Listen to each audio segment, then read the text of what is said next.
Questo è stato l'impegno maggiore e quello che ci grava maggiormente dal punto di vista organizzativo, perché compattare, trasferire durante i lavori è una cosa molto semplice che crea disagio ai pazienti, crea disagio anche al personale che ci lavora.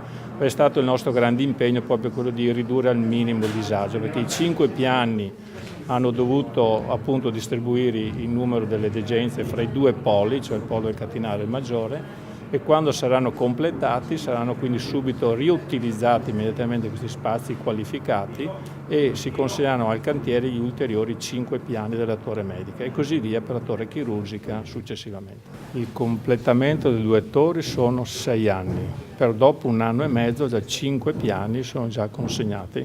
Quindi si vedrà subito un beneficio. Nei primi 3 anni già la torre medica sarà completata. Noi siamo fortunati perché avremo tutti i vantaggi dell'ospedale nuovo senza soffrire il cantiere.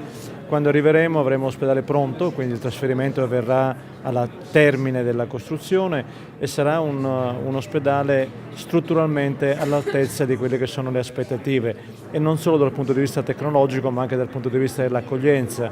Noi accogliamo non solo i bambini ma le loro famiglie, non solo le mamme ma anche le loro famiglie, quindi era ora che anche il Burlo avesse una sede all'altezza delle aspettative di chi viene da tutta Italia. Inizierà in primavera di quest'anno la realizzazione del tunnel impiantistico interrato che attraversa il piazzale e poi in autunno inizia la realizzazione di questa costruzione temporanea che ospiterà tutto il pronto soccorso e la radiologia a servizio dell'urgenza.